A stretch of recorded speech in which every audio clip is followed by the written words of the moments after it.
Ladies and gentlemen, boys and girls, children of all ages.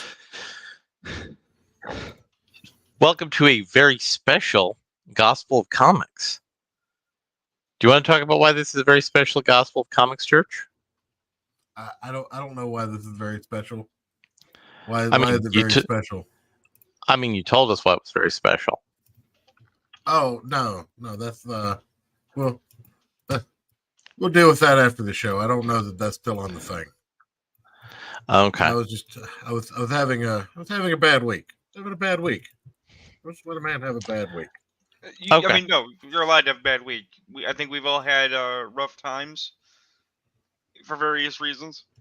So hey, that's good. That might not be a thing. That thing that we do not speak of that did not happen. Well, just when a man looks up and realizes that he's supposed to be working like 20 out of 24 hours a day, it kind of makes him break a little bit. I mean, let's be honest. What is this? What is this episode? This is somewhere between an InfoWars episode, an emergency session of the board, and nothing at all. Well, I mean, I was going to talk about something.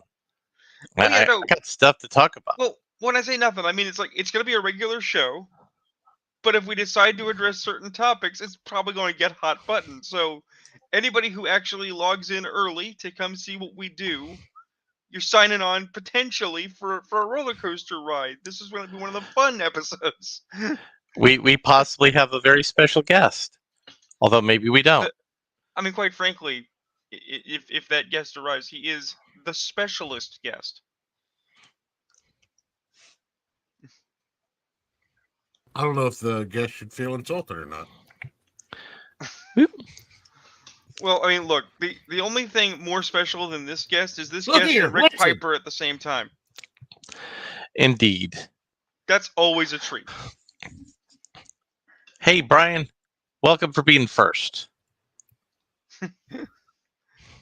Oh, did you see the comment where Jim Jesus basically just ripped apart your entire narrative about one of our shows a couple of weeks ago? Which show? Which show? Let's see. It was a couple of weeks ago. I mean, it wasn't anything recent. It was one of the shows that I wasn't on. Which, I mean, that makes sense. I mean, any show that I'm not on, there might be some misinformation on that. Every show that I'm on, nothing but the truth. Nothing but straight factual information. So it's not your Charlie and the Chocolate Factory. So what you're saying is that you, like Stephen Colbert, are truthiness. Jim disagreed with me. He could have disagreed with my take on Charlie and the Chocolate, on the Wonka. Yes, but he disagreed really well. Well, yeah. He didn't just be like, you're a fuck ass, you're wrong. He actually gave reasons, and I appreciate that. Yeah, and we could disagree because that's what professionals do. Not only can you disagree, but I actually think you can, more or less, although you wouldn't want to be demeaning, you can applaud a well-made argument that makes you look like an idiot is enjoyable.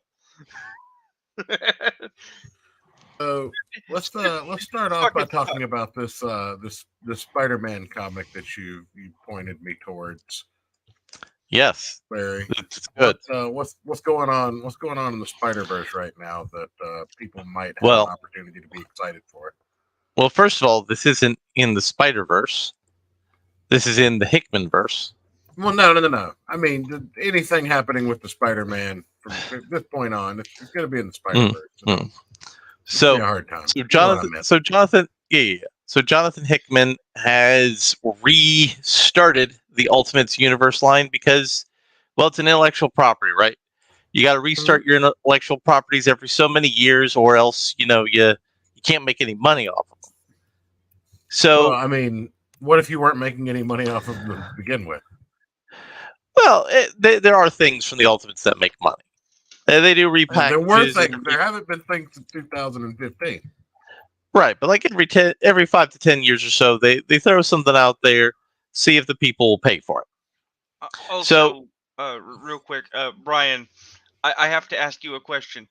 If a person in a duck suit were to approach you and speak the hot truth of God absolute and you believed it, would it really matter if they were wearing a duck suit? Would it make it less true? Yes.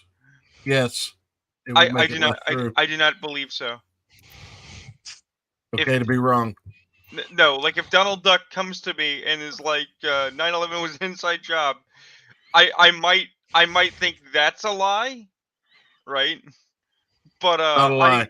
I generally believe in costume figures that tell me simple truths like always eat your vegetables and vitamins are important and get 8 hours of sleep. No, You know, see, and it's what the government. It's what how the government wants to get you, Rune. I mean, you can say that, To but get you then with the ducks. if we assert that people in animal costumes cannot speak truth, or that the truth they say is less valuable because they're in animal costumes, then it throws everything into disarray. At that point, you're trying to say that Muppets aren't people. They're not. I mean, Muppets aren't people; they're Muppets. No, Muppets are people. Tim Curry exists. I mean, that is a funny meme. I'll give you that. No, that meme So is anyway. true.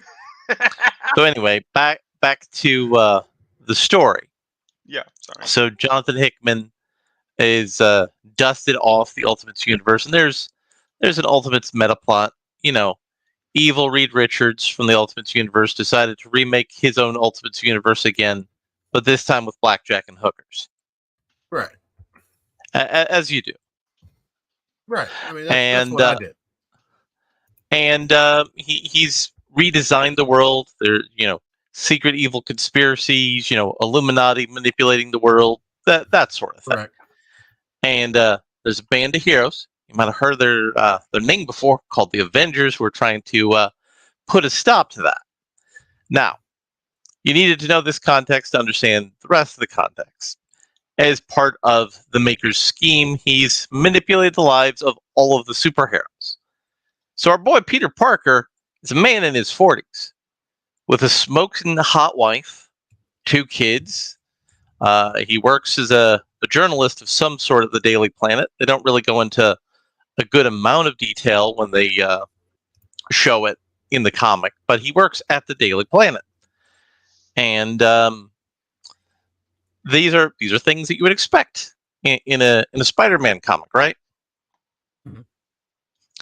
Well, except for the fact, obviously, Peter's a man of the older age of the hosts in this show, and he's not a superhero. He's just a guy with some kids.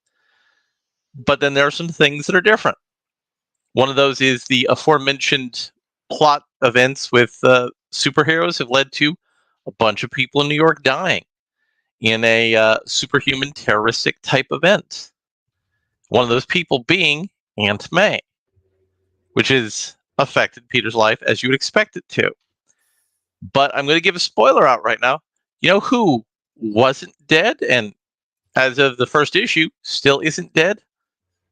Uncle Ben. Uncle Ben is the right-hand man for J. Jonah Jameson in this comic book. For some reason, Ben Parker is a reporter. I don't remember what his original job in the comics was. I don't even think the comics necessarily gave us one. I think the movies had him as some kind of electrician.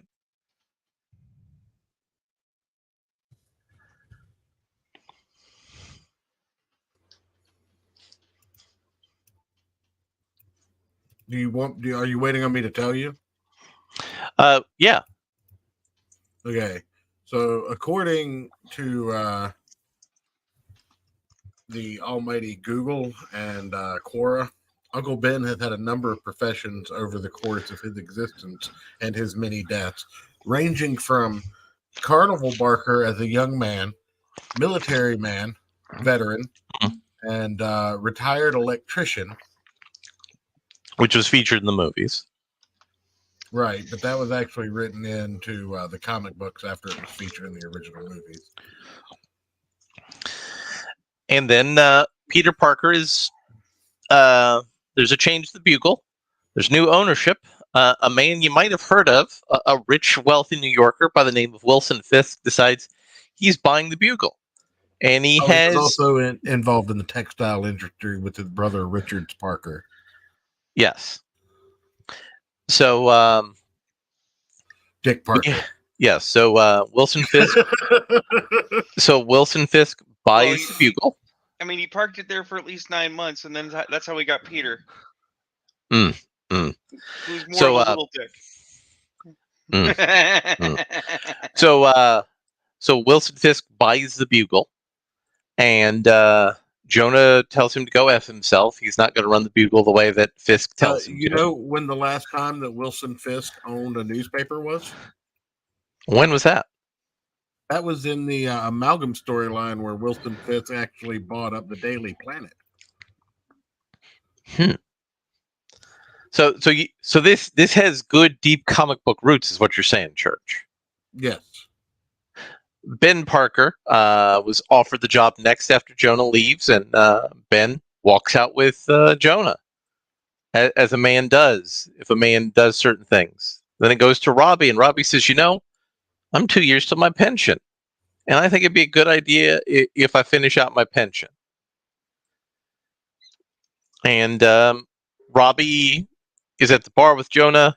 Peter talks to him, and this is actually something that's happening in journalism right now. A lot of old school journalists are going to the internet with internet journalism, subscription-based internet journalism things. So it's kind of neat that they're playing this story aspect out. And Peter asks Uncle Ben for some advice because he's saying, "Hey, I'm going through a midlife crisis a little bit," and Ben says, "Hey, listen, I have my struggles and stuff, and you got a beautiful wife, you got good kids, you got a good family. I understand you don't want to rock the boat. I'm older, I can do that."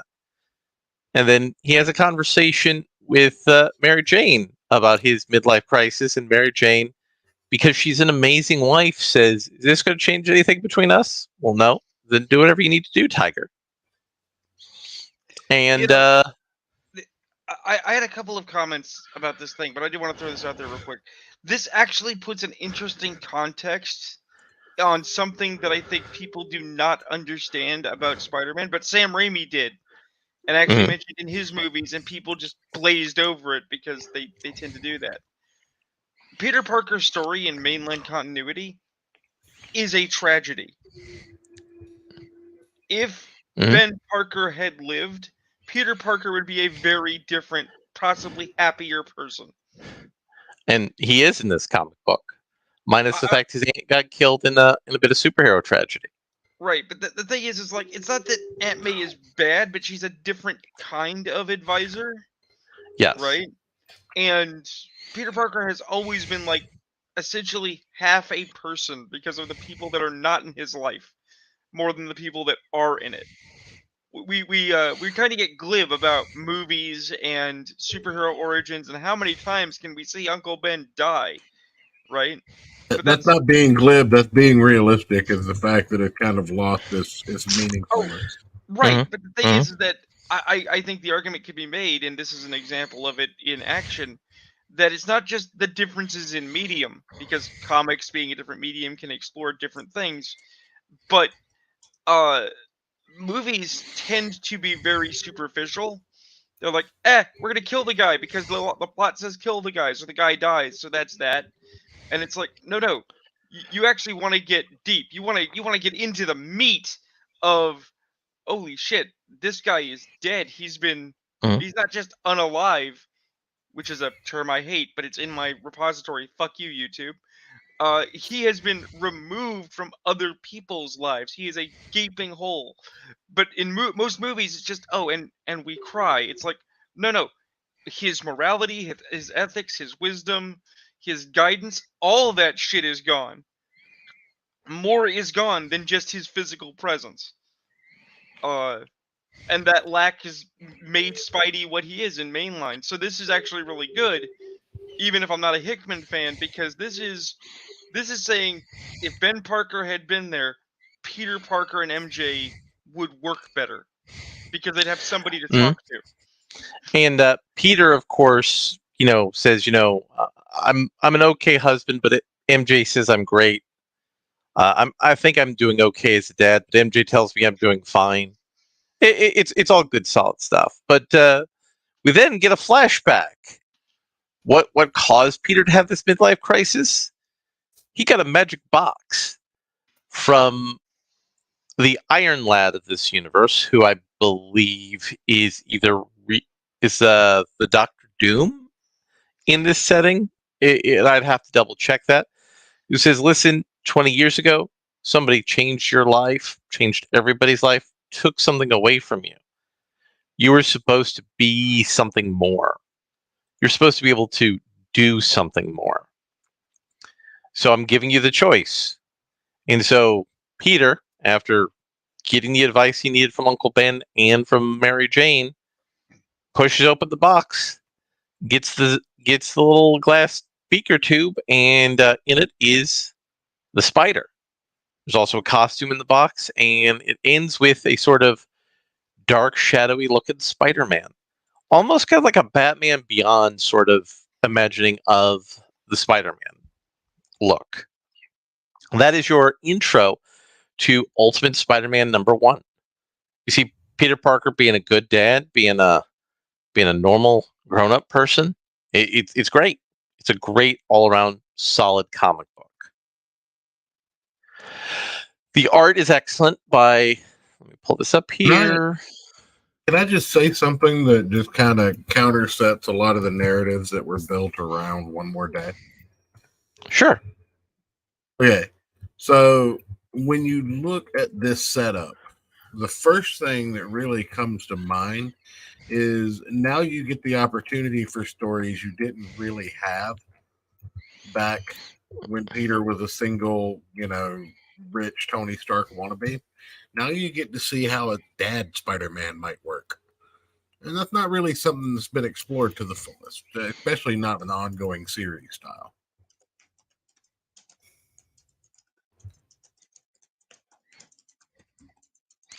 The art by Mark Cheto, I believe is how you pronounce the name. Did you just completely circumvent that? Did you just completely go? No. I mean, I agree with you. There's nothing for me to add when you are correct, Church. There's nothing for me to add to that. I was just sitting here letting you guys cook. I figured you were going someplace. I'm like, I'm gonna let this go. I'm not gonna. It's one of the few story, one of the many, I should say, one of the many story opportunities that you have with the, with basically looking at Spider-Man and going, what if we just kind of said One More Day never happened? What if we just fast forward to what if One More Day never happened? That is the one component actually I don't like, but it also doesn't ruin it for me. I want to be very clear that I can dislike something. It takes respect on the idea that this comic was written for that old school comic fan that remembers that era. Absolutely, but the thing is that when you go back to what Joey Q said we're going to shake up the status quo. It's going to be a big thing. It's not going to be a wizard did it. It's not going to be a hand wave, and then it was basically a hand wave. And also, it didn't shake up the status quo because it just basically took one piece out of the status quo. Right. But then you replaced it with nothing. You look at this story. What is this story? This story is basically a hand wave and a wizard made Peter Parker Spider-Man. Right. Now, obviously, Spider-Man was always a story of random chance finding the right person in the right place. Anyone could have been Peter Parker. Anyone could have gotten bit by that spider and died. Right? But it's like, no, we're going to gift wrap power and responsibility for you. That's a little cheesy. But also, Peter's a good guy. Right. The thing is that, like I said, I don't hate it because we're already talking about undoing a story that was already a wizard did it in a hand wave. What I am less looking forward to, if I can project into the future, is if this book does well, Marveloids, either fans with copium, who have that 300 milligram copium a day habit, or great authors and backpatters who are going to say, "Oh yeah, we did it, guys, we made $1 million," are going to say, "No, this was always the plan." One More Day was a system of actions to create this scenario Well, for here's the the thing. Ultimates universe, and we all know Here- that's fucking bullshit. Well, here's the thing. Nick Spencer tried to undo it, and they told him no. When he was the hottest selling comic book guy they had, and when he pumped up the numbers of Spider-Man. This is being done because they want to sell the new Ultimates line. This is the first of the new Ultimates books that's out there. And so how are they selling it? Here you go. Peter Parker, Mary Jane, 2 kids. The thing about this book that surprised me is Ben being alive and being like his mentor at the Daily Bugle. I kind of like that as a change to the status quo. I thought that was interesting. Do you And think this this is going to, Sure. do you think that we're going to lead to an ultimate universe where everyone's not an asshole? No, that's not possible. So far that appears to be the case. So anyway, the art is excellent. This is the best writing I've taken in from Hickman. Fuck you. Albeit, I no, feel no. attacked. No. I'm saying this is a thing Hickman's written that I'm like going, wow, this is nice. I'm having a good time. If you don't read the Now- last like 3-4 pages of Secret Wars issue number 9 and go, "Oh my god, this is the best comic book ever written," then you're just objectively wrong. And again, I will say that this is going to be one of 2 books from this Ultimates run I'm reading. The other ones could be Brian Edward Hill's Black Panther. So we get to see what if Black Panther is given to a competent writer who happens to be black for a change. And we'll see what happens. I mean, I know that they have given it to competent black writers in the past, but they haven't in a long time. So we might actually get to see a Black Panther that makes sense. I mean, it's an unfortunate statement that it seems to be of late they have selected for politicized, and politicized and competent do not always go together. But when they do, that can actually be really good. And I also got Midlife, the Image comic about a fire guy who also got superpowers at middle age, and it's just a weird trend to me still. And I've dropped that book like a bad habit because the art was at least somewhat interesting in selling the story to me in the beginning, but the art quality has dropped down, which tends to be a certain thing with lower budget Image comic releases. It's a Hollywood thing. Well, Hollywood is still very youth oriented because they want to control young actors forever. There is a continuing, I can't say growing, contingent of dad bod heroism going on. Not just the Expendables, which is the most obvious example where we pull out a bunch of 80s action stars and say, hey guys, make a movie like you used to. But like, I do recall there was talk about like Russell Crowe looking chunky, and people said it's okay that he's kind of fat because he's old and that makes him attractive in other ways. With this comics to movie pipeline, it makes sense if they want to tap that they would try to have more 40 plus or 30 plus dad bod actors who don't need to be super ripped. Well, I mean, these are comic books, though, we're talking about right now. We're in the comic book phase of the discussion. Well, no, I'm saying that that's a potential reason why the comic side of the thing is doing this weird thing of making more heroes who are dad bods.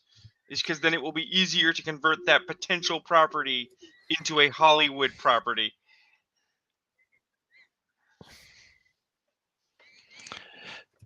Yep. Give me a second. I also got, related to Brian Edward Hill, I also got the latest Blade comic, and I think he's kind of lost the script on the Blade comic. It's still We're in a post-apocalypse, right? Yeah. And Blade had to convince a demon to let him possess him as a wolf, and then they had Hulk punch him to get the demon out. And I'm like, man, This I'm this is the same comic where Blade is being mentored by Dracula. well, he had a training montage with Dracula. Yeah. And drank Dracula's blood. You know, nothing bad. Well, about yeah. that. Well, no, drinking Dracula's blood was the same as him doing DMT. It's vampire DMT. Wow. And that is something I think Dracula would approve of as being part of his moniker. I mean, the D in DMT is for Dracula. It's for Dracula, absolutely. That's my now- goddamn $20. Wait a Damn minute. right. Wait a minute. Is that what the problem is? Did Moon Knight try to score some DMT off of Dracula and Dracula stiffed him so if he can't get the drugs he wants his money back? Yes. And you can't go to the cops when a drug dealer takes your money. Right. So you become a white uniform superhero and fight werewolves. That's the secret origin of Moon Knight. Like everybody thinks it is some like superhero thing, but it was really just this DMT junkie that got ripped off by Dracula. It was Ayrton that got ripped off by Dracula. Oh, it's extra funny because then you have John Jameson who is, you know, Man-Wolf, and it's like, why is Moon Knight after you? It's like, I don't fucking know. I'm not a vampire. I don't have his money. I don't know why he's beating up werewolves to get Dracula's fucking $20. Well, he beats up mummies too. You just don't hear about them. You Right. don't hear about that now. No, but that's different. He's not getting his $20. He's getting Khonshu's $20, and he gets $1 out of that. I also watched some interesting things on the Netflix, and it sort of helped me crystallize my opinion on what is going wrong with current pop culture media. Have any of you guys heard of the manga and anime Delicious in the Dungeon? No, I'm Yes. heterosexual. I mean, that is unfair. It's part of the it's part of the genre of anime and manga that focus on the vaguely sci-fi stuff. Well, that's why me as a heterosexual doesn't know what it is because it's part of the anime and manga genre. Well, And right, but it's not Dragon Ball Z is homosexual. all right. So we got a group of right, no, D&D Church. style I adventurers. totally understand what you mean. It is not gay at all for two muscle-bound, sweaty men to stare intensely at each other for 30 episodes and scream. That's not gay at all. Correct. Except for all the fucking gay. No, that's style, not gay. I mean, what are you, retarded? I mean, I know you're retarded, but what are you, Down syndrome? But so 9/11. the gist of this, I mean, if you're going to reference these things, I mean, I could just pull them up. No, If we're really going to reference these things, I mean, come on. 9/11.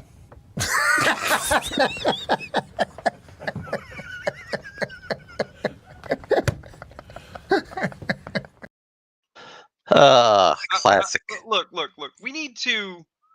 I know that church is a domicile. He's a church. We need to establish in the gospel our cult of saints, because it's obviously we have Alex Jones, who is the god of paranoia, right? God of coffee, right? And then Norm Macdonald, the god of I don't know, slightest, humor, something. Gobbledygook.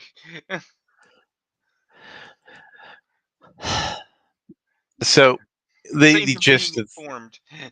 the gist of this show is it's a D&D like adventuring party. One of their people gets eaten by a red dragon, and they try to regroup. They don't have enough money to get the gear, to murder the dragon so they can get the remains of their friends out of the dragon's stomach so they can get her resurrected, brought back from the dead.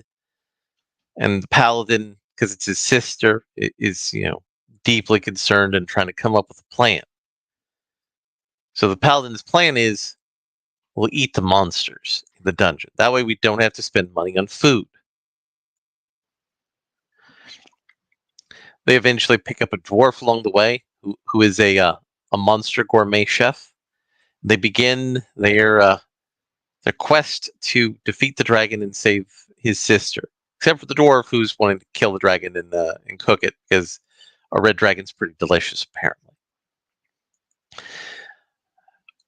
Why did I say that this show is really central to what's working and what's not working?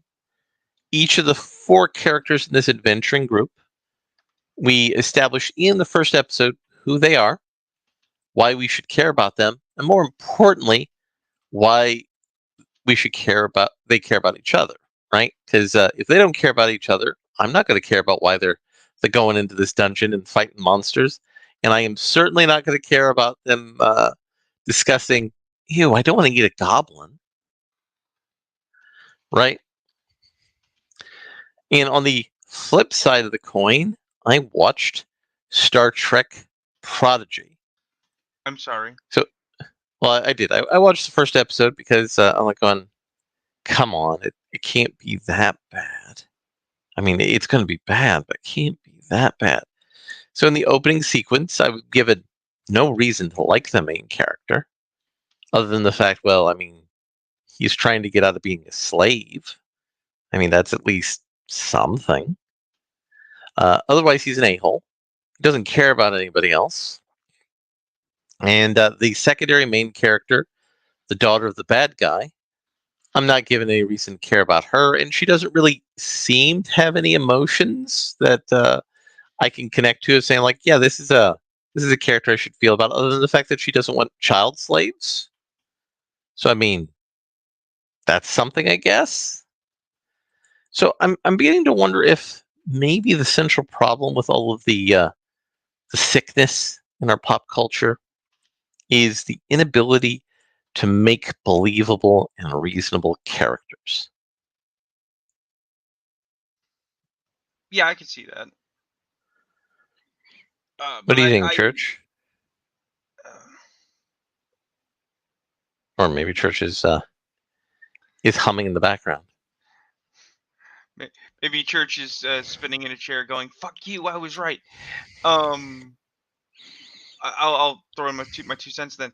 Yeah, that's the thing I noticed actually in written fiction, like years ago, but it did develop over the last 30 years of television. I'm sure it's even older if we really dig into it, which is the idea that people understand drama is good for storytelling.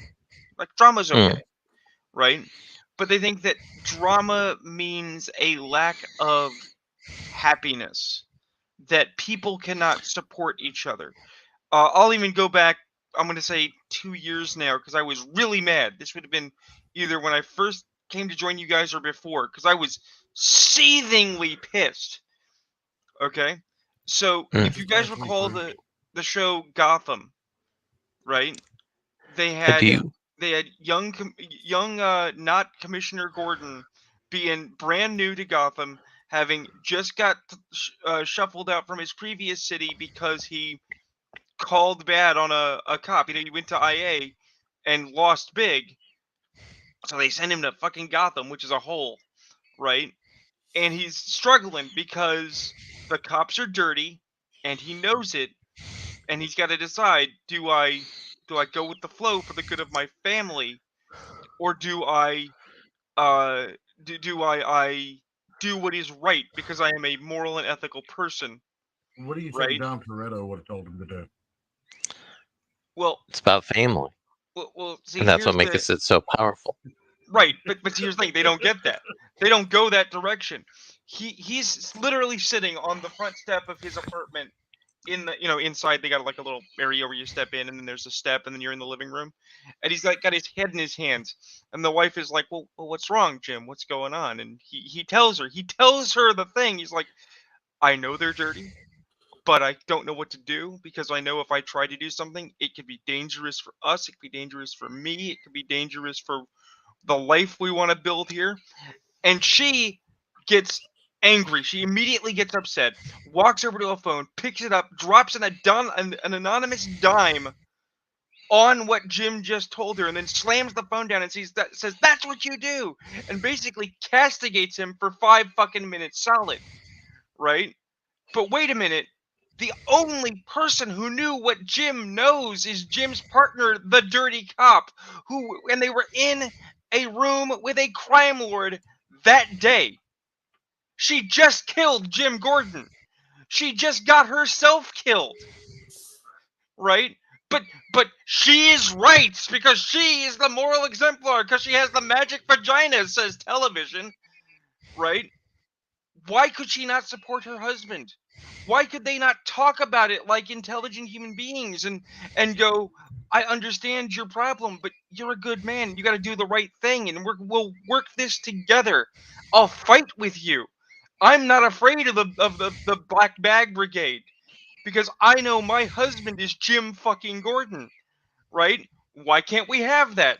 Because people can't be happy in media because if they argue, that's more drama, and drama good, without thinking about the context of that drama at all. Or here's another horn to examine. Okay. What if the writers, in a quest to be authentic, are writing their own lives into the story? So instead of, Jim Gordon's wife acting like a normal human being, she acted like one of the writers of the show Gotham.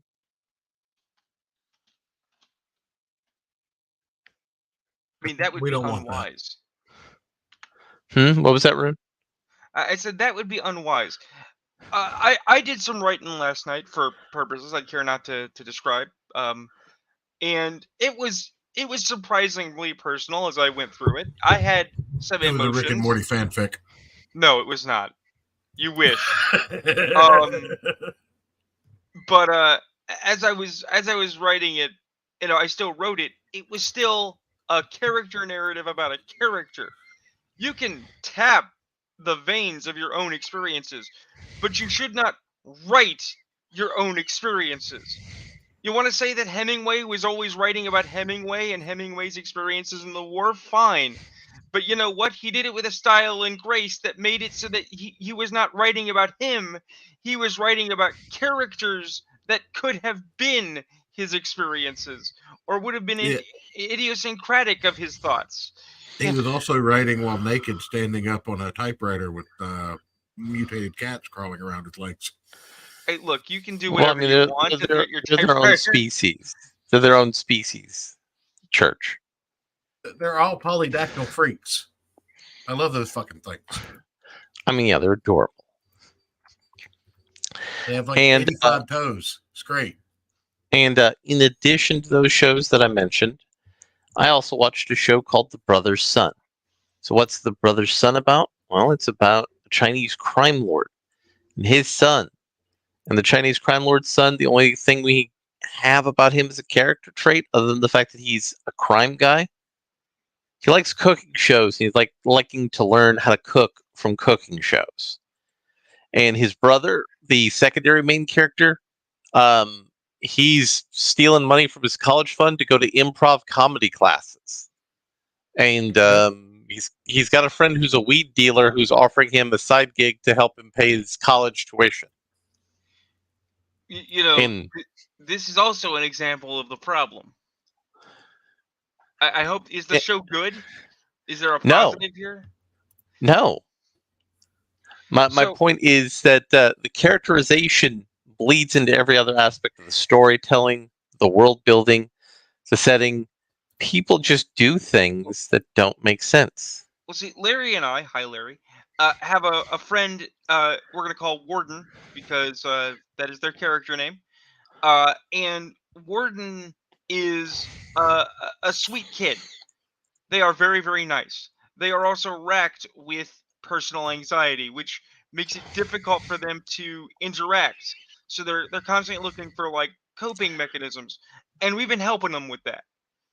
because we're a good bunch of friends. We help our friends deal with issues, or circumvent them, or manage them. And one of the things is Warden's like, I want my character to be a sushi chef, or a sous chef. I think it would be fun, right? So we're like, sure, yeah, no, we'll help your character be a sous chef. That's great. We've got all kinds of stuff together for that. But the primary thrust of their character is still, by the way, you're about 5 foot tall and you're a core of concentrated aggression, and people should be afraid of you, which is what they want to play. And it's like, yeah, no, Warden, we'll make that happen. That sounds good. So Warden the bodyguard is also Warden the sous chef. So I've been digging up reference materials, right? Examples of what this looks like. And I actually gave her the clip from John Wick 2 with the sushi chef cutting up blowfish while receiving the mission to murder John Wick from the high table, right? And I'm like, look at this guy. Look at how precise. Look at how fixed he is. Oh yeah, he's pretending that he is a friendly, happy guy. And to tell you the truth, he's John Wick's biggest fan, right? He is super happy to be here because he's just great to be along for the ride. But you know what? I'm going to kill you, John. I'm here to murder you. It's going to be fine. Everything is fine. This is fine. You're going to die now. And then I want to flip the coin again to another example I saw, which was a Japanese... To some, I am only bringing it up because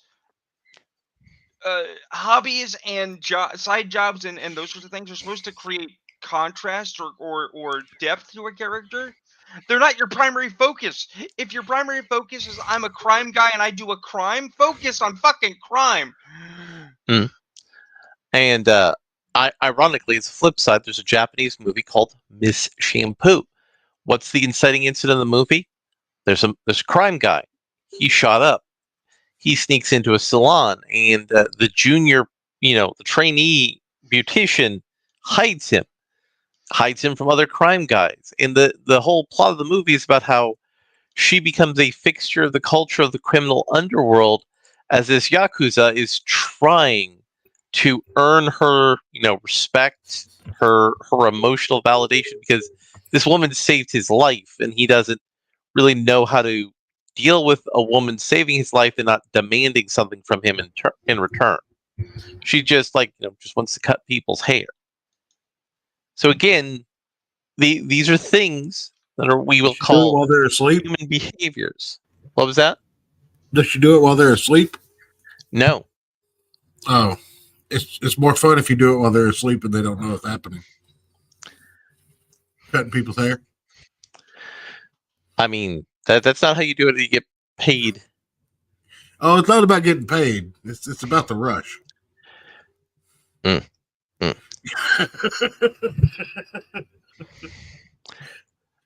off if they're awake, Larry. I mean, I don't know how to feel about what Church just said here. And to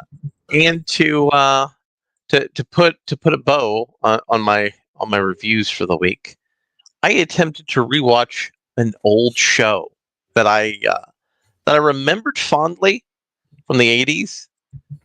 Rune, do you remember Galaxy High? I did not Galaxy High. I am not a fan. But do you remember it? I remember it as existing.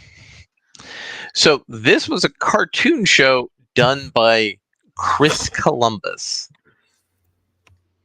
You might have heard of Chris Columbus from a little thing called Harry Potter, among other things he did. He did a lot of stuff. I mean, wasn't he responsible for Home Alone? He was also responsible for Home Alone. And the Mighty Ducks? And the Mighty Ducks. This was something from early in his career, and the high concept of the show works a lot better than the show itself. The high concept is an alien high school decides to bring two humans to the school. And it's vaguely unclear whether the aliens know about the humans from anything other than their fictional media and vice versa. Everything's extremely goofy, as you would expect it to be in an early 80s kids cartoon that was not designed for selling toys.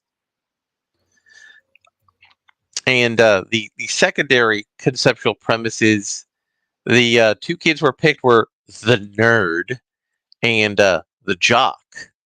And the jock was expecting to be king shit of everything, but it was the nerd who was the king shit of everything. And the nerd got like a car, a nice place to live, and he had to have a part-time job at a pizza place. With the arcade machines, those are the best pizza places. Those were. So that is an interesting concept, but the show did not work. I couldn't get through the first episode as a man in my 40s.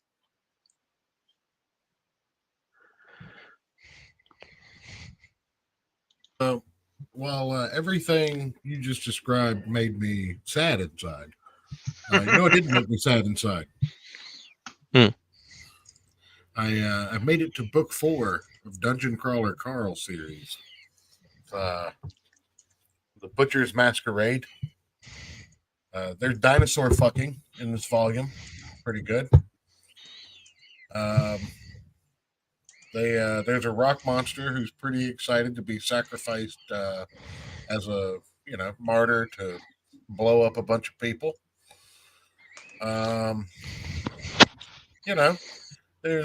Book 5. I'm sorry, not book 4. I made it to book 5.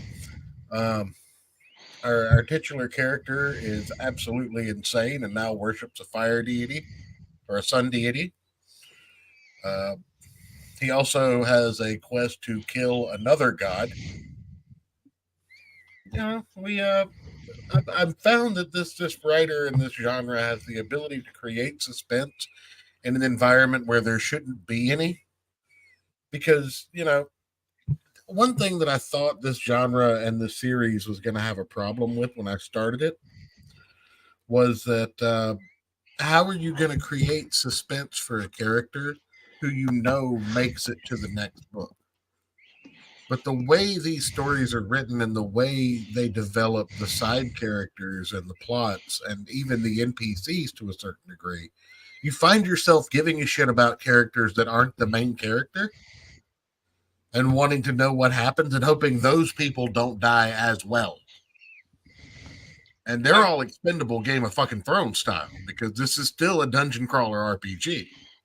I mean, that is the thesis of the first season of Scream, the TV show, and I was really shocked when I heard it, and it is brilliant.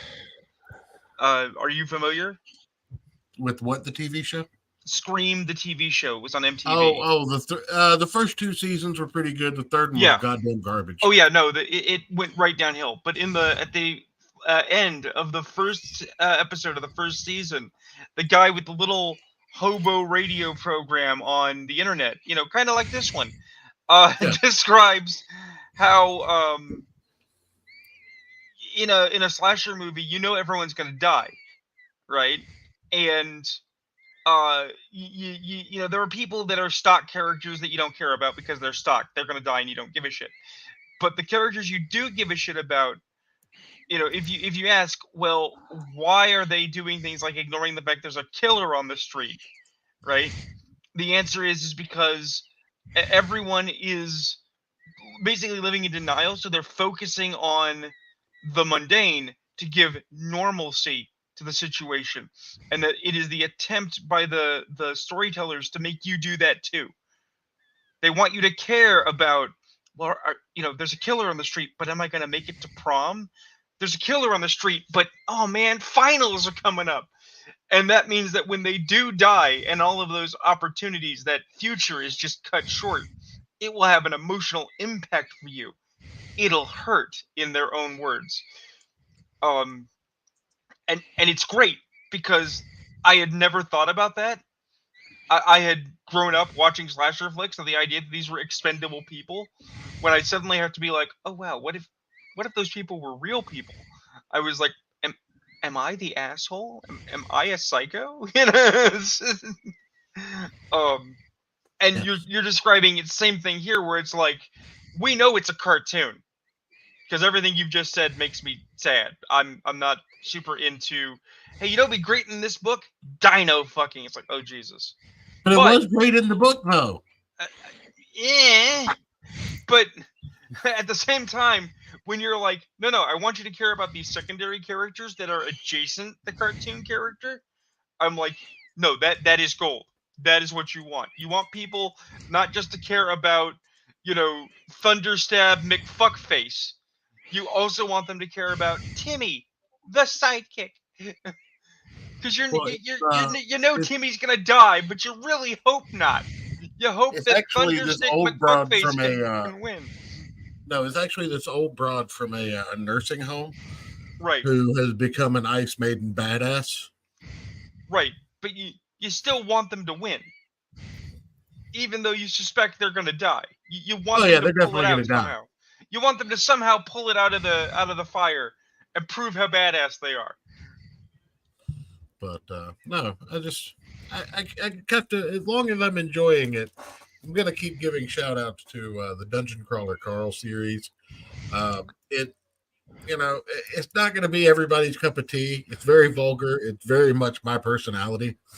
Um, you know, in one of the last books, the main character ripped another guy's arm clean off of his shoulder and then stuck it in his inventory. Because you never know when you're gonna need it. I will also say, Brian, I think it's possible Galaxy High came out close to Killer Clowns from Outer Space. Let me look. Galaxy High, you said?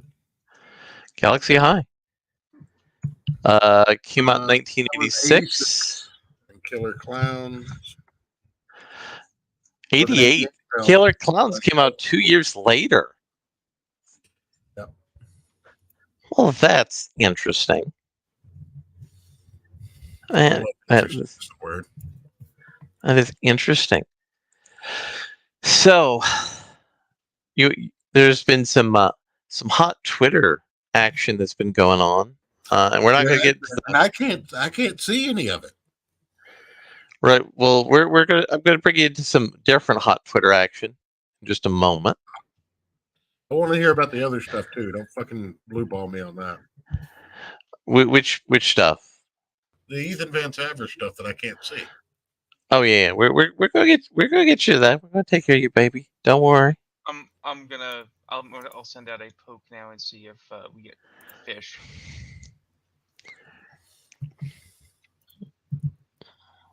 Oh, yeah. All right. Boop. Everybody can see forever now. So the hot discourse that's been going on because of Literature Devil, he challenged people on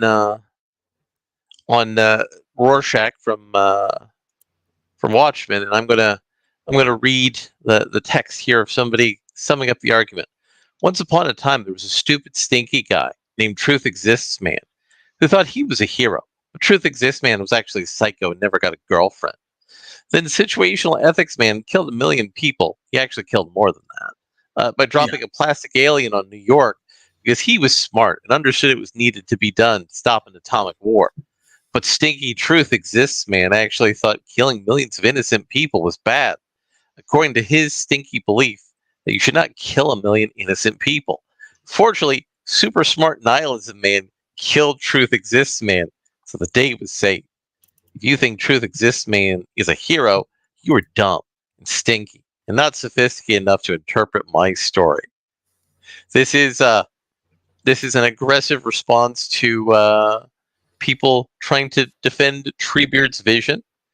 And here is the original post from the Literature Devil. If you don't understand why Watchman's Rorschach is beloved and an actual true hero of Watchmen, then you've missed the point of heroes. So, what do you think about people kicking around Treebeard's vision about the Watchmen? I mean, I don't think that you're supposed to pull for Rorschach as much as you do. He's just the guy pointing out exactly how shitty everything actually is. And when somebody has to stand up to be that shitty. Yeah, but when there's someone who has to stand up to the bad guy in the comic, who is Ozymandias, and let's not pretend otherwise. Oh yeah, he's definitely the bad guy. Mm-hmm. So, I'm not presenting an alternate interpretation. Everything you guys said is correct because Trevor's writing is special. But there is indeed, from a very popular film, for anyone who remembers it or pays attention and likes seeing guys get shot, a I like very seeing guys get shot. a very key component to Rorschach's character that this poster apparently ignored or did not remember because they've only seen a fucking movie and they clearly choke on cocks every day. Not because being a homosexual is wrong, but because some people just can't live without inhaling dick. So, Rorschach was created within the historiography of the Watchmen when he witnessed the murder of Kitty Genovese. The mask he wears is her blood-stained clothing. Right? Why is that important? Because if you've watched the Boondock Saints, and you actually paid the fuck attention at the beginning of the movie when they're in the church, and the priest, who is an old man by that point, is speaking to the congregation, he describes how she was murdered on the street by an unknown assailant while people all around in windows and cars saw it happen and did nothing. And there was great debate at the time about, is this television? Is this the fault of media? Because people said they didn't think it was real. They didn't know what was happening. They didn't want to get involved. We didn't know about herd mentality yet. Right? Well, no, I'm on a roll. Let me finish. The thing is that the priest in that scene goes on to say that, we need to fear evil men. But there is a worse evil that we must contend. And that is the indifference of good men. When you read Watchmen and all of its high-end argumentation about impotence and powerlessness and the situational rationality of right and wrong, Rorschach, who is a monster, no question, right? Also, he's like Frank. He's not a good guy. Right. He also represents a fundamental acceptance that there are evils so vile you have to do something, and that what allows those evils to persist is when better people, like Ozymandias, like Dr. Manhattan, like Owlman, could do something, and they fucking don't because they're indifferent, apathetic, or fucking retarded. Well, I mean, sure, you can have that opinion, but that's not Alan Moore's opinion about the situation. Right, but not liking Alan Moore because you think he's full of shit is not the same as looking at his work and saying it has nothing interesting or important to give. Well, that's not what he's saying. That's not what he's saying. And then to say that people that like it because Stinky Man murder Bad Man, but Bad Man is bad. That is reductionist garbage. Well, no. The Stinky Man is bad. That's Alan Moore's argument about why you shouldn't like Rorschach. Right. But Alan Moore has said that. But why does Alan Moore have that opinion? Because he's the author, and he made Rorschach to be like what he imagined Batman would be, and also as a personal attack to Steve Ditko's politics. Sure, and also wait, Joe, wait, I'm not done. He also said he wanted to make Rorschach the personification of all the things he hated about comic fans at conventions. Right. No, that's Alan Moore's problem. And that's why Alan Moore holds this position. It's not actually about comic fans who want dark Batman. It's about comic fans in general. It is the same thing as that tale I tell about Ray Bradbury, right? How many comic fans walked up to Alan Moore and were like, "Oh, I fucking love your dark, edgy, weird comics. You murdered, it's fucking amazing," right? So he said, "I'm just gonna write those chads in my comic." Okay, you can accident into something meaningful and deep with your world building, okay, and still be a douche nozzle. Okay? Yes. But that doesn't mean he's right, and that doesn't mean that people who disagree with him are wrong, right? It only means that it is what it is. Right. The thing is, everybody on Twitter was saying that people who disagreed with Alan Moore were wrong Right, but why do they say that? We because know why Alan they Moore say said that. it.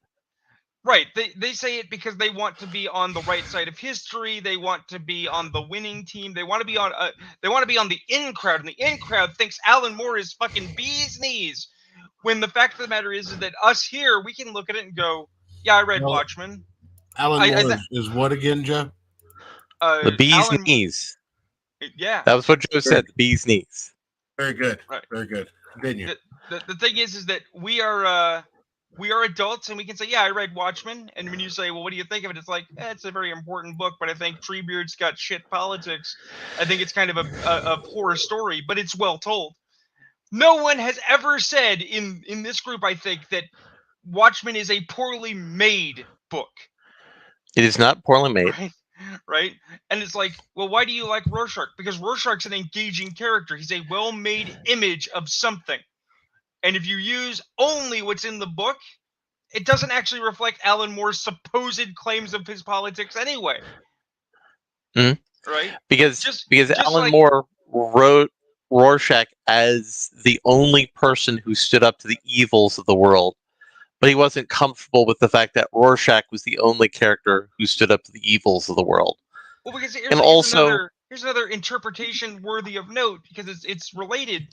I actually like Dr. Manhattan. And it's like, wait, you like useless Superman? It's like, no, I like the idea that he's so brilliant, so far-sighted, he's not human anymore. He doesn't mean to be indifferent or damaging or apathetic, right? But he's not one of us. And he's like, I think I'm going to go do something else now. I think I've tried being in between these two statuses long enough. That's actually pretty fucking smart as a story beat, you know. But no. See, it's Watchmen good, but only if you like Watchmen in the way we like Watchmen. Other interpretations bad because only right-wing violence bros like Rorschach is the implication. Mhm. Right? And it also talked about how, it's about violence and sex and rape and lies. It's like, well, no, it's about how traumatic experiences change people. Hey, It's about how those traumatic experiences minute. lead to.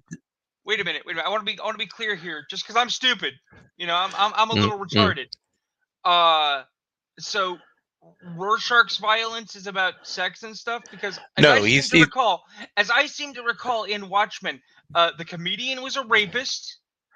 He was. And Dr. Manhattan, who did not know how to please his wife, tried to have a multiple Manhattan three-way with her because he thought it would appease her while he did super science.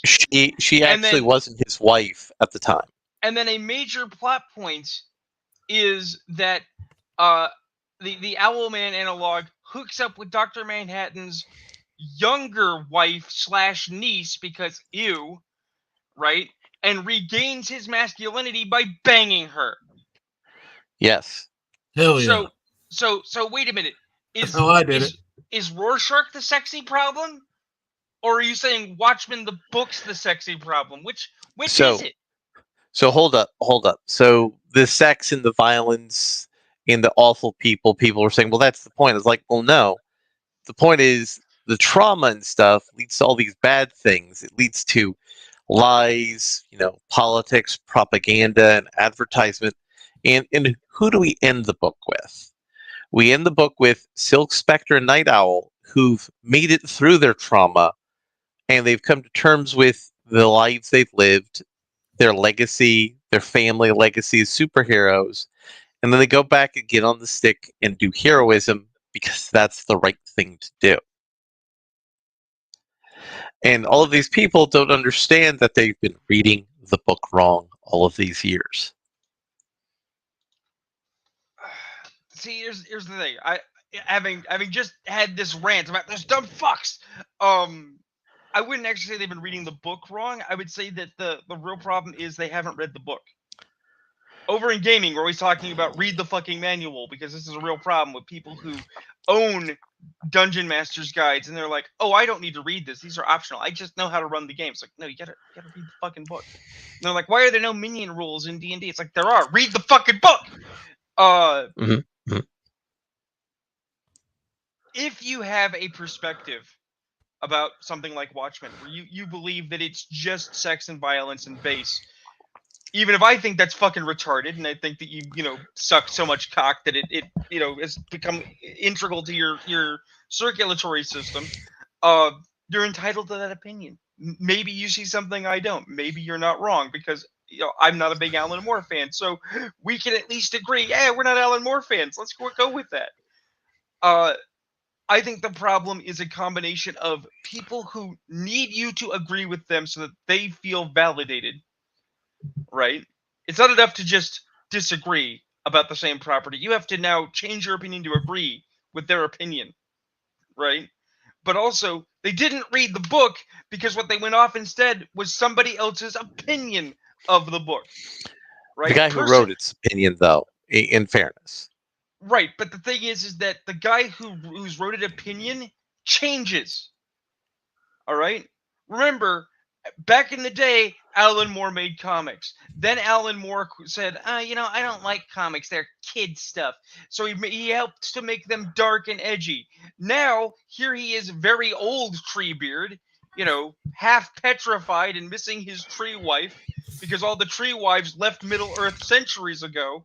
And he's saying, you know, maybe I made a horrible mistake, because I wish that superheroes could just be fun again. Why can't superheroes have fun? You, motherfucker! You're why superheroes aren't fun anymore! Well, you goblin! He's actually changed his mind about that. He's saying, well, superheroes shouldn't be fun because they're fascist. Right.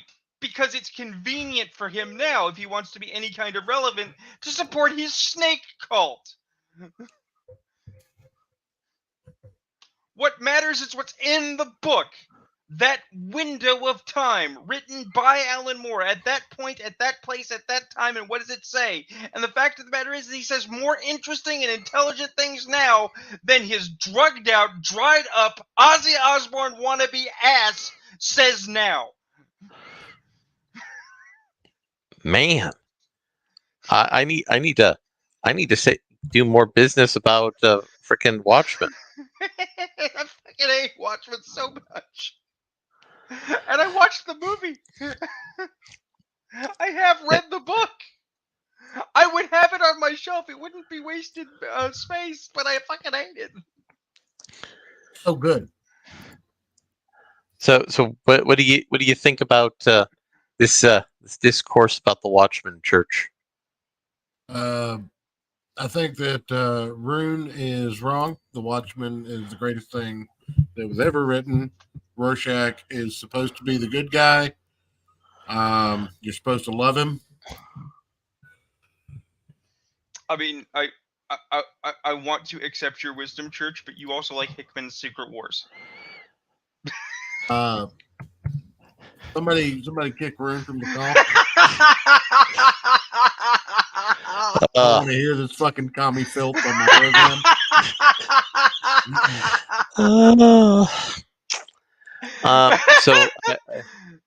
By the way, wait a minute. Give me fucking McCartney on the line. Ayrton, wherever you are, whatever you're doing, whatever succession of prostitutes you are embarrassing, fish penis, Alan Moore, fish penis. You know, I expect Ayrton will sense the words being said. He'll understand. Oh yeah, no. Wherever he is, like if he's asleep in bed, he'll be curled up and he'll be dreaming, and just in the back of his mind, a small voice will go, "Fish penis," and he'll be like, "Ah!" Wakes up screaming, covered in sweat. So, I'm going to bring up part of the Ethan Van Sciver surprise, because again, I don't really want to go all the way deep on the full package until our boy Dillard gets on, and possibly maybe Dillard doesn't want to get on because he's dealing with the consequences of the drama. We'll try to talk a little bit about it, even if Dillard doesn't show up. So here we go. Ethan Van Sciver decided to take some pot shots at Eric July, which connects to the situation Dillard's in. So let's play that. This video here. It's a good video. And I didn't disagree. I didn't disagree with Ethan's criticism on this particularly. Like, he makes a good point here. There's the point he's making in this video, which we can't hear, by the way. You can't hear it. You should be able to hear it because it's stupid. I'm playing it on my non Firefox browser. That's dumb. I don't disagree with the critique. Now that doesn't mean that there aren't further issues at play that I have seen in the background where everyone's basically in a full-on CG civil war right now, and I think it's hilarious. It's gay, but hilarious. Well, I mean, fandoms and things like that are spooks. Full-on spooks. And I beat Final Fantasy 1 yesterday. By the way, you know that new game that came out on the Nintendo Entertainment System? Yeah. By a little company called Squaresoft. They have not yet merged with Square Enix.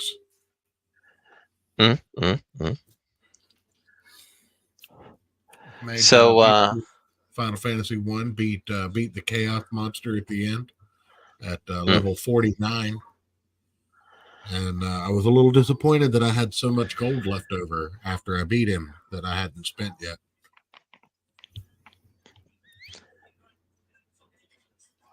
So I do also. I also regretted not getting all the level 8 spells that I could. Because I upgraded classes too quickly. As you do.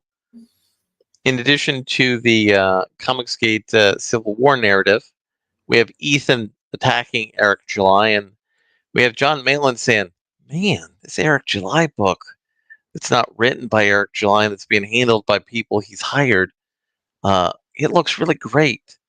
And I'm looking at this, and I'm saying, "What are you talking about, John Malin?" Oh, you mean like that face in the lower right that looks like some kind of fucking Muppet? I mean, the faces are aren't too busy. Upper panel. The faces are entirely too busy, and look at the top left there at that police officer's helmet. What is the police officer taking fire? What's going on there? Well, it's impossible to tell because you've got blue and red light in the background. That's these X-shaped formations, right? But the cop in the lower left here, that's not siren light. That's clearly him getting shot at. And what the fuck are they shooting at? Lightsabers. And again, what the fuck are they shooting at? It's, as you say, it's not just too busy. It's poorly blocked. Are we to believe that every single gun in this scenario, plus that fucking military-grade truck, is pointing at one dude with one hostage chick? Because that's not how you run a situation. The bank that they drew there, docked my bank, Texas Trust. Because everything's better in Texas, including your bank account. It is. So let me pull this up. So Yellow Flash, it was like 2 weeks ago, attacked Ethan Van Sciver about his cover rates. And this has devolved into... That cover rate was what, $4,000? $4,000 plus percentage. Yeah. Way too much. Well, we'll get into that in a minute. In my opinion, I've not asked Ethan, and if I asked him, he'd probably not tell me the truth. Not saying he'd lie to me, he'd probably bullshit me. In my opinion, is after Ethan got paid a metric butt ton by Eric July, and Eric made a ton of money off of it, and after he did his cover for Andrew Tate, which again, I really wish Ethan didn't do. He didn't need the money that bad. I think he judged a sliding scale thing. I at one point had a project. I asked Ethan for a price quote. I got a price quote less than $4,000. Now, if Ethan were to say, "Well, that's because I didn't expect you to sell as much as Yellow Flash," I'd say, "Yeah, no, I totally get that." But one last thing, like first let EVS see Dillard's art, he told me it wasn't good enough. He told me to drop him and that he would find me a pro. I could drop those DMs if he wants to deny that. I believe in Dillard and kept him. Finally. Well, here's the thing. I don't know how long this Yellow Flash project has been in the works, and I'm struggling with this one because I really and truly want to support Dillard because Dillard makes 40% off the book, but Yellow Flash is being a douche. Everybody involved is being stupid. Yes, and here's Ethan's response to this attack. I believe in Dillard. I kept him. Yeah, you believed you could exploit him and keep him and his family in poverty for 6 months. It doesn't matter if I like his art or not. That doesn't mean you get to let them go hungry for half of 2023 while he draws your Power Rangers ripoff. Is this clear? Well, I mean, Dillard was, of course, come out and said no. My family was fine. But here's the thing. Yellow Flash has a big footprint, and we are currently in the YouTube grifter era of independent comics right now. I don't want to be in that era of independent comics, but that's where we're at. That's what's happening. And if he can make his revenue streams other ways and then circle back around once this book sells to get his cut, I mean, that's fine. I think that is a reasonable business decision for him to make.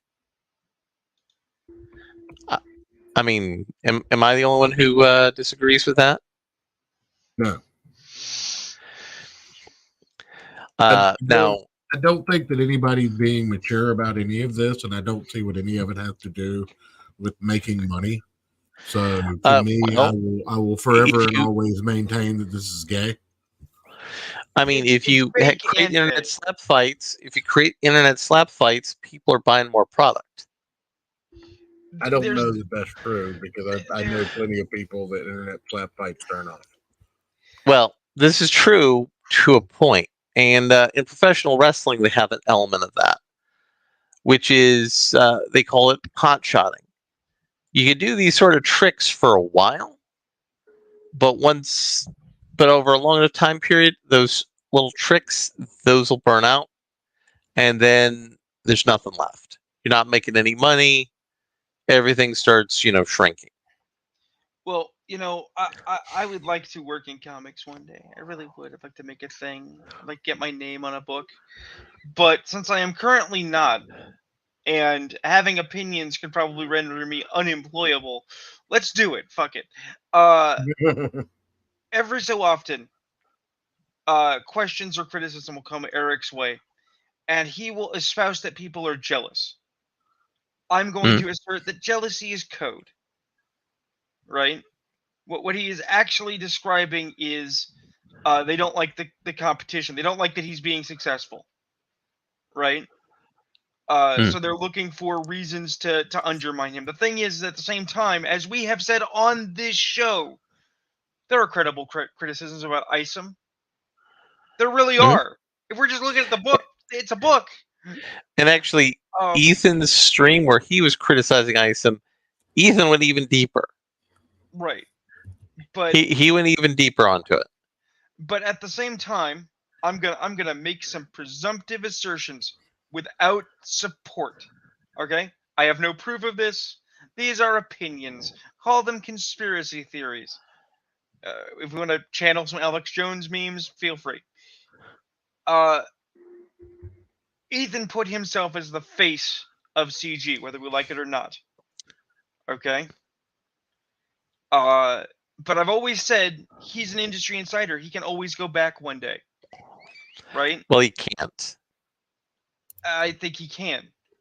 No. No one at DC who basically would have to clear all the management out of DC for him to come back. Possibly, but that's not what I'm actually getting at. CG has also just about run its course, in my opinion. Okay? Mm-hmm. So now it behooves people in positions of authority to burn the bridges behind them to secure what they've got. Right? So EVS says some stupid, Yellow Flash says some stupid, Eric says some stupid, the drama is born, the CG war is here, right? But I mean, this isn't the first CG war. Yeah, but this is the one that might actually break things. And why? Because it is theater for people to consolidate positionality. And why I say that is because, quite frankly, I love, we all know I love Dillard. I do. I've actually been sitting here feeling terrible about that offhand joke I made a couple weeks ago, thinking, oh man, did I piss off Dillard and he's not hanging out with us because of me? Dillard, I love you. Please forgive me. I don't care what they paid Dillard or didn't pay Dillard. I don't care what Yellow Flash's pay structure is. Do I think it should be fair and equitable? Yes. Why are we pulling this out? Why does this matter? Scoring petty points against petty enemies for petty reasons that don't actually mean shit. This is designed to distract and deflect while people make fucking golden parachute deals to get out. That's what's going on. They're either gonna make their own businesses and their own jobs and hookers and blackjack because they've got the backing, or they're looking for either a second tier or primary market get out of jail free card, right? And one of those get out of jail free cards is jumping on board with Rippa. It has nothing to do with comics, nothing to do with the good of the industry, nothing to do with the consumer. Fuck those guys. They can just buy books. I mean, they can pay for books, but receiving them not always. Right, receiving them is not actually the goal. Right, because again, this is not actually I'm going to talk shit about EVS for 5 minutes thing. This is even I think Yellow Flash is disingenuous here. I think everybody is saying one thing and meaning another, and that other is some bullshit. But that's why I want to hear from Dillard, not because I want to put him on the spot, not because I want to embarrass him, not because I want to cause a problem, but because I would like some hot truth from a first interest party. Because quite frankly, and I understand if he just says I'm not getting into it because it's not my problem. Well, he was interested in getting into it prior to things getting worse. Right. The thing is like, I don't think it is fair. I don't think it is proper that John is being used essentially as everyone's pet defensive piece in this argument. Well, Dillard deserved more money. Why didn't you give Dillard more money? Well, I offered to give Dillard money. Well, Dillard didn't want the money. Well, why didn't he? It's none of our fucking business. No, because Dillard won the percentage. That's why Dillard didn't want the money. Because he knew he was going to get more money by taking the percentage. But it's none of our fucking business. What is the contents of John Dillard's bank account? Mm-hmm. He has a life and a kid and fucking shit that he does, like the rest of us. I have it on good authority that John Dillard is Dracula, and if that's the case, his bank account is very much my business because I need my fucking $20. Well, I mean, by that same logic, then we need to travel to Scotland, which is why we can't find John Dillard, because he's trying to get that money out from the Loch Ness Monster, who owes him about $350. Excellent. But here is the ultimate situation for me in this whole thing is, look, it's a business and crowdfunding is hard. I have several books that I'd like to get out. I have books that Matt Kratz and I have outlined, but we're kind of being hesitant because we don't want to launch a book when the market's soft and not make the numbers. But you got to pay your artists, you got to pay your writers, yada yada yada. So the truth, the cold hard truth of the matter is that while you can make that decision to take your percentage of the back end, you're making a gamble. You're not making a gamble if you're doing that on a Yellow Flash book. If somehow Rune Knight was in a conversation and got to write the Andrew Tate book, which you would need to take a very, very deep spiritual cleansing over, you wouldn't lose money on a percentage on that book. Taking 2% of that book, you would do okay. I mean, that's the way that is. But normally, you should pay someone up front and then a percentage on the back if there is an actual profit, which there usually isn't in these sorts of books. And that's the sad reality. The only way you can make a profit off of selling a lot of books is if you have scale, and the people who have scale now have too much overhead, so they can't make a profit doing it. And they've destroyed the sales network, so they can't even sell them at large amounts.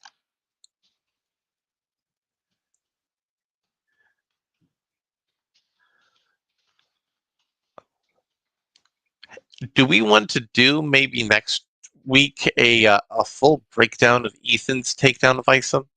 Or do we want to just stop doing Eric July stuff for a while? Because I really don't feel good talking about Eric July and his related drama. Because he keeps causing trouble while saying he's not causing trouble. I had actually also thought that we're just going to kind of lean back on Eric July, because there's also not a lot there. It's just, who's Eric mad at this week? Who's mad at Eric this week? It doesn't go anywhere. For the same reason we don't actually live and die on EVS drama. Because EVS says stupid shit. It's another day ending in Y. I mean, everyone says dumb stuff. Right. I think the only real reason this particularly stuck to people is because we know John personally. Yeah. He's one of our boys. He might as well be. I don't think he's so much a guest as he's a special guest commentator. Like, he's been here regular. He's the fourth or fifth co-host when he wants to be. That's just,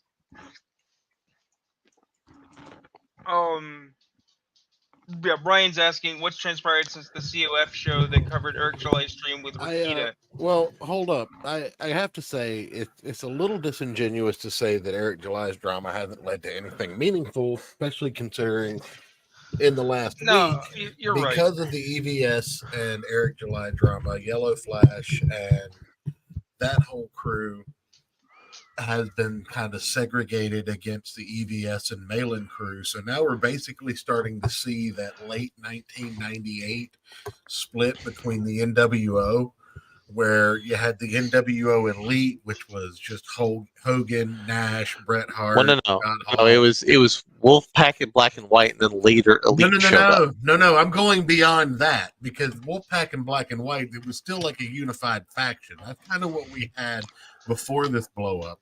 Now there's a full-on like sparring match between the NWO B team and the NWO Elite. See, there was still some kind of like rough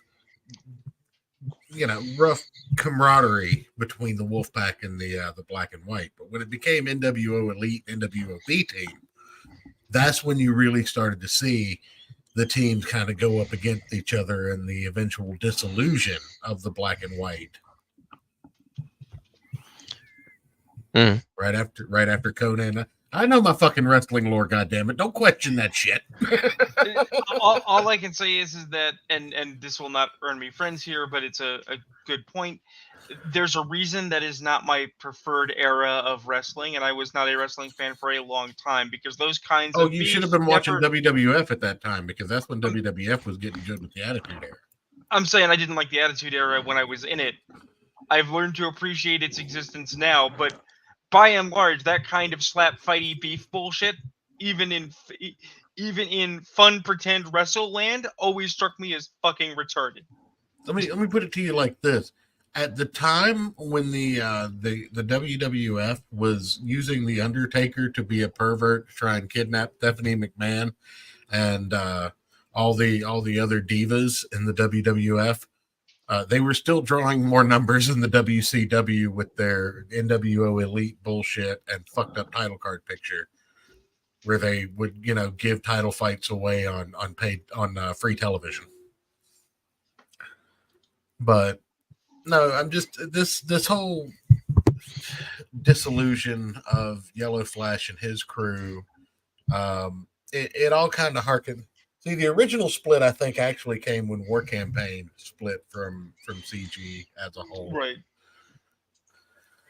But now we have another, big proponent of CG when Yellow Flash, and I don't agree wholeheartedly with either side of this. Like I said, it's all gay, but it is at least noteworthy to see all of these guys who have been writing together for like the past almost 5 years at each other's throats over the same shit that they've always been at other people's throats over.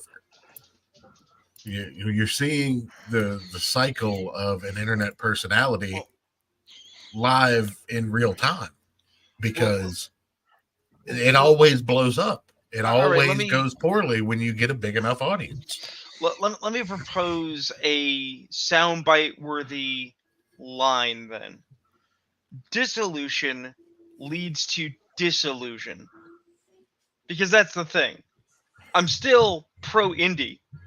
I'd still like to make a thing. There's a marketplace for people to make stuff. As Larry said, he's made some books. He's done some things. Right? I'd still work with John in a hot minute. Right? But when it comes to the nebulous idea of CG, which, as you recall, when we met, I was super enthusiastic about, like, oh man, independent comics are going to go places. We're going to do things. We're actually going to accomplish something. I'm now like, nah, it's the same bullshit. It's the same bullshit it ever was. And Hey, what's now, worse, that's what's not worse fair. is It's not fair, wor- Rune. what's worse is that it is now subdivided by the popular witticism, rules for thee, not for me. So it was bad when Marvel and DC did shitty things and profiteered off of us, and everybody agreed that was bad. But now that the big indies are doing it, that's supposed to be okay. No, if you're being fake and gay, you're being fake and gay, boys. Nobody likes it. It's not good. Well, I mean, that's not fair, Rune. Comicsgate's accomplished something also this week. They got Ed Greenwood to embarrass himself on Twitter. Ed Greenwood has embarrassed himself more than once. He didn't need CG to help. Yes, but he apparently co-signed a tweet for somebody who has a CG book that he wrote a forward to, and he's been forced to tell everybody that he's not an Istanphobe and he's opposed to Ists and phobes in all their forms.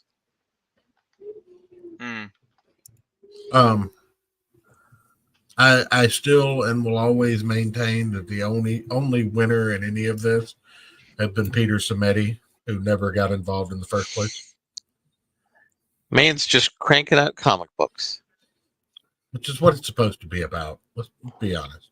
There's no reason Ethan couldn't be in almost the exact same place with the amount of money that's been thrown at him. But instead, he's still struggling to get one book out a year.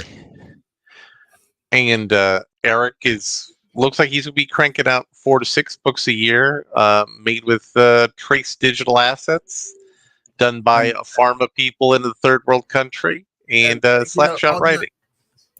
Well, and on that note, I want to point something else out, right? Like we talk a lot, and a lot of excuses are made for creators that have YouTube channels as to why they can't get books out. But you know who else does YouTube? Peter Simeti does YouTube. He does. Peter Simeti puts out 2 or 3 videos a week sometimes. He goes live about every other day pretty regularly for at least an hour. But he puts out pretty great books. I don't care about the money that Dylan is supposed to get. What concerns me is, and what should concern anyone blank. Fuck! We got blue balled on the comment, boys. Maybe he'll finish his thought there in a second. But if we're thinking in the short term, I don't know that we're thinking in the short term because we've been watching this shit since the beginning, and it's starting to get gay. The short term, what concerns me and should concern anyone who enjoys comics, is that the fans will be most affected because they will always walk away from indie comics when crap like this happen because they get sick of the crap. Now, they'll walk away from indie creators, Resistance Publishing. They won't walk away from indie comics if they're true fans of the medium. They will just gravitate towards creators that don't involve themselves in this stupid bullshit. Trust me, that's what we did. If you truly love indie comics, you'll just be more appreciative of the names that you don't hear about every day.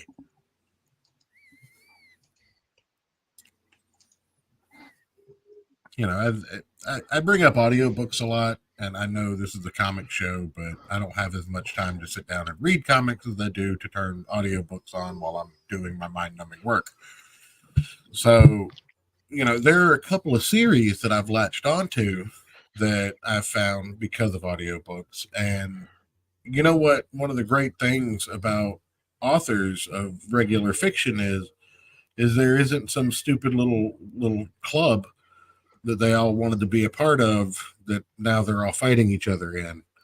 And I don't hear about their drama, and I don't give a shit about it, and I don't have to look at them or know any of their dirty secrets because it's not front facing on the internet. I'm able to just enjoy their work and not give a fuck who they are as a person. And I appreciate that. And I would appreciate it more if most of my comic creators didn't put all their personalities on the internet. Even if I agree and like those personalities, they're eventually going to say something dumb. And they shouldn't. They just sell books and don't have an online presence under your business name, I guess. I don't know. Everybody's opinion stinks. Just shut up and make good books. That's what these people should have been doing from the get-go. They could have been, people were giving them millions of dollars and they couldn't handle it. They couldn't just collect money and make books. And that's always going to just baffle me. Guys, thoughts? I mean, I rambled on. No. I know. No, I agree with you. I agree with you. I'm back to what I was saying before, but I'm gonna change it up here. I'm gonna say, Brian, if a large like robot transformer Megazord like church comes to you, smashing its way drunkenly down the street, powered by multiple philosophers, and begins spouting hot fire, is that more or less believable? Have 2 Twitter accounts, one for your political meme. Yeah, I mean, basically that. Like, Stephen King's a great example. I'll never give that man another dollar because he's a fucking idiot, and he thinks people care about what he believes politically. Great writer. I love a lot of his work. The Dark Tower series, I read a lot of it. But I didn't pay for it, and I'm not gonna, because fuck that guy. Michael Rappaport, same thing. I mean, never give that guy another fucking dime. He was fine before he opened his fucking mouth. It's like, you have 2 options. You can either say dumb shit or you can make lots of money. I don't think you can do both for an extended period of time. I could be wrong. There are some people that make their lots and lots of money saying stupid shit all the time. Alex Jones is out there, boys. But the thing is, not everybody can be Alex Jones. Once you get one, you're never going to get another one. We're not going to let you replace our fucking cow. Get over it. You know, it's funny. I actually had this conversation in brief last night. I was scrolling through the Twitter, which is always a bad idea. I was looking to see if you guys had said anything interesting or had anything I should be looking at before show. And some young woman said, why is it when we say no, men don't try to persuade us anymore for like dates and stuff? They just give up, right? And people said the obvious. Well, maybe they respect your opinions. And I said, play stupid games, get stupid prizes. If no means no, then no doesn't mean no, but ask me again. It means stop. You wanted this. This- and literally, it is the same thing. If you play stupid games, you get stupid prizes. You play good games, you get good prizes. Don't play stupid games. Oh, I want to add a little interesting bit of content for y'all. I found my way to Mike Miller's Discord, and being myself and not realizing I was on Mike Miller's Discord, I mentioned my criticism of Shad's comic book adaptation, and I got Mike and I discussed some things where he felt I was fair, but I learned something. You remember the about to part that we? I'm not in Mike Miller's Discord anymore. What? No, I mean, I'm still in Mike's Discord. He didn't kick me out. We were cool. So when I was on Mike's Discord and had this conversation with Mike, you remember how we talked about, man, that whole section with the belly dancers and the sword fighting, that looked cool. And the part where there was the old man who was chasing down the protagonist, that was, actually compelling there for almost a moment. Those are the things Mike added into the book, because otherwise he would had a real trouble adapting it, because there was still a lot of world building, but not a lot of story for that part of the book. And Shad didn't have the money to really roll out the whole book as a comic, because that would have been hundreds upon hundreds of pages.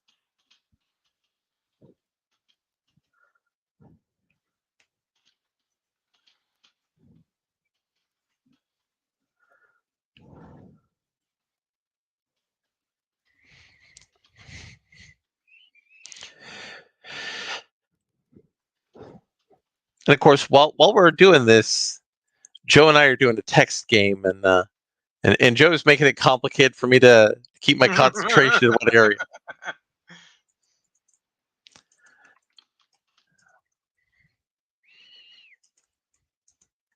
I mean, if Church has God something damn it, that my Church microphone feels was muted. I was gonna say, if Church has something that Church feels he must sound off about strongly, feel free. Well, I don't know anything about this particular book, so I don't have a really heavy opinion on it. I mean, we did the talked about review. it, but like I said, you did a review on it, but I haven't read it, so I mean, I can't really pass judgment on it. And I was told that the people who read Shad's book, you really don't even want to go to the point of finding a bootleg copy of it to read. You're not going to have a good time.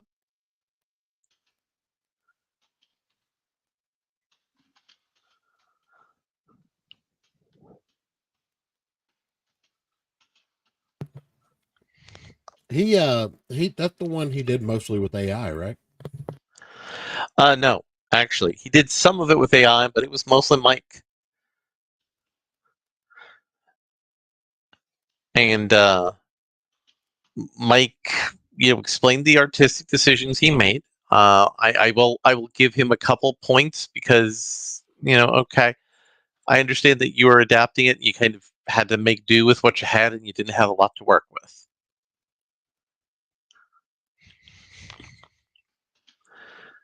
So, do you want to talk about the whole fiasco with Ed Greenwood, or are you even in or aware of that? I did not dig into it. I just saw, Ed said something stupid, or something stupid was said to Ed, What and did he everybody say? dogpiled him. So, Ed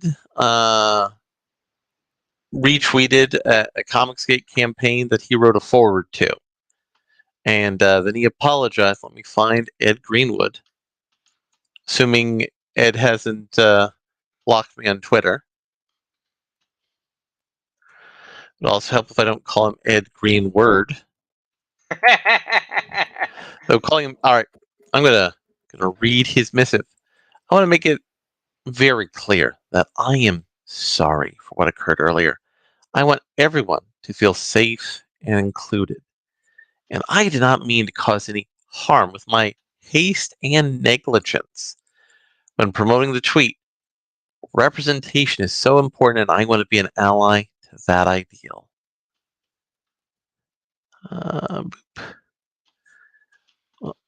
So that was the opening part of his multi-tweet missive, and various people you might know, like Dick Masterson, me, John De La Rose, Charles the Meme Bastard. We were all like, "Hey Ed, maybe you shouldn't. Maybe you should have just let this all go." And oh wow, why are you not letting me see all the rest of these? Here we go. It's come to my attention that I retweeted something earlier today that was harmful and offensive. We all share one planet, and there's no place for homophobia or anti-inclusivity or even name calling. I should have read the tweet before reposting it. That's on me. For that and the hurt that tweet caused, I am deeply sorry. I reviewed the script of the first issue of a future comic book back when COVID hit. Then I wrote a foreword for it for free. I thought it was good. A good story at the time, and I was pleased to see it was finally coming out. So I quickly retweeted it without paying the proper attention. However, I am not okay with LGBTQIA plus ampersand up, down, left, right, $sign, people being attacked, or for that matter, anyone who feels left out or othered.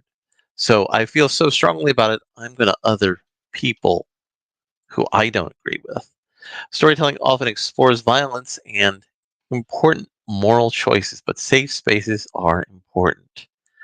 I have always considered myself supportive of everyone being treated with the same respect and feel represented.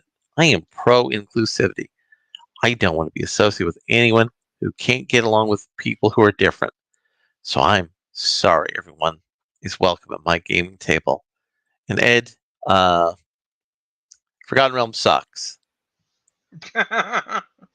Actually, it's extra funny because when I first heard about this, I said, "Oh, now what's wrong with the Forgotten Realms makes sense." Because if Yep. you recall, some time ago, I got castigated for trying to argue that, well, in the Forgotten Realms there would be goods and services, and the noble hierarchy undercuts the well-being of the citizen. Inevitably, the merchant class would rise up against the masked lords of Waterdeep. It doesn't work, right? And was told by Ed Greenwood personally, archly from his fancy chair, that people in the Forgotten Realms receive daily wages, right, and have essentially universal rights, albeit it's a medieval setting. And it's like, oh, so this is a romanticized medieval setting in which you unspokenly said that medievalism works if it was communism. Nationalized magical healthcare, universal minimum wages, and a secret cabal of masked party members who'd make all of the important political decisions, so you don't have to, because you're free to wander into the dangerous wilderness and fight dragons on their behalf. Comrade. That's why I didn't care.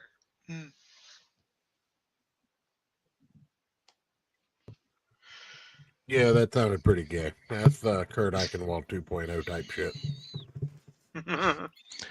I mean, Send him some flashy gifts. Kurt had some serious schizophrenic stuff going on with him. Let's see, what else do I have on our hot sheet? Because it looks like we're probably not going to get John. And again, we understand that John doesn't want to talk about this because things have gotten super duper hot, and we understand. I would say we all do. And John's welcome to come and talk about whatever he wants, like when this comic book comes out, because I think a Sentai comic book drawn by John Dillard could be amazing. I'm willing to listen about that, but let me pull up something else. And YU entire screen. Doot. Square Enix quietly removes recruitment page bragging about censorship. Square Enix was caught quietly removing the recruitment page that had a quote from one of their employees bragging about censoring developers' games. For those unaware, Square Enix had previously had a recruitment page up that contained quotes from employee Tanabe Mari to potential new employees. The original page was in Japanese. Really? Oh, you SOB. As indicated, it was believed by some that the ethics department merely suggested changes, but this might happen to be the ones directly censoring Square Enix titles themselves. The Honeybee Inn remake was changed to take modern sensibilities into account as a result of the corrupt narratives that have swarmed over the entertainment industry in the West. Similarly, the ethics department was also responsible for tightening Tifa's chest. And will probably bring about other ludicrous changes in the future for the sake of political correctness. So, what do we think about censors being censored? Fake and gay.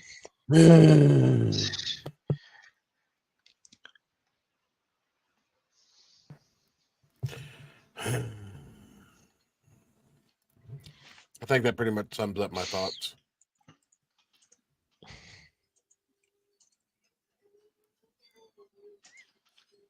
It's all stupid. I think everyone should feel bad.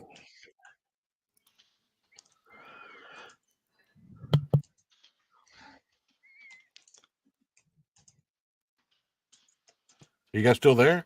Yeah. Yeah, no, we're still here. I think everyone agrees is the fact of the matter. Turn her into a chicken, make her gay. There we go. Like I say, I just finished beating Final Fantasy 1 because we are, not currently living in 2024. We are in fact living in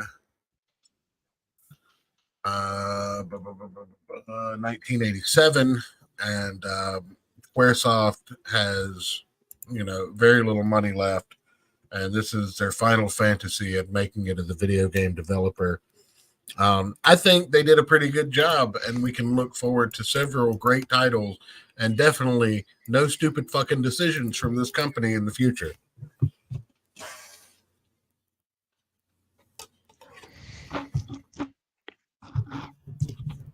What do you guys think? Do you think that we have a bright and shining future with the small company Square Enix or Squaresoft? Absolutely never. That will absolutely never ever merge with Enix. Well, it's soon going to get bought up by Sony or Disney or another even more awful corporation, Dissoft. or possibly EA.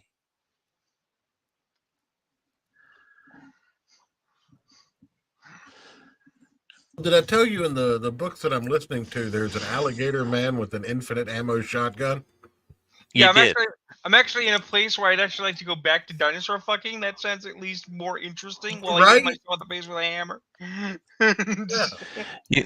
You know, I think we should. I think we should pull. We should pull the cord on the show for the day. We got a good amount of time in, and hopefully we'll.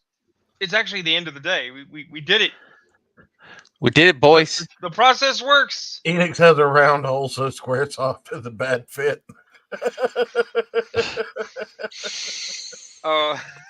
No, everything goes in the square hole.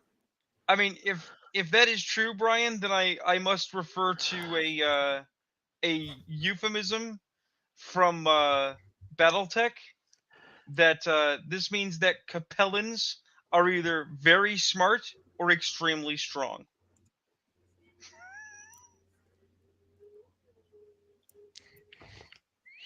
They'll make it fucking load fit. this up to take us out with here.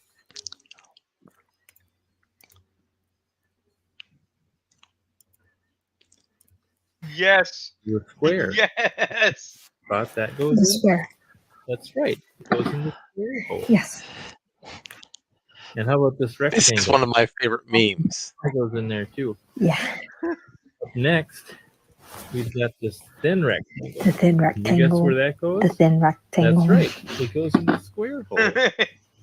And up next, a cylinder. The circle. I think that goes in The circle. the square hole. Now, we've also got this semicircle right here. Do you see a slot that would fit The semicircle. semicircle? The semicircle. That's right. It's the square hole. Up next, the triangle. We know what hole that goes Triangle. into, Triangle. right? Triangle. That's right. The square hole. And up next, we have the arch. The arch. The And arch. you guessed it. The arch. It goes in the square hole. No, what makes that video great is not the actual tub and the shapes. That's just like amusing.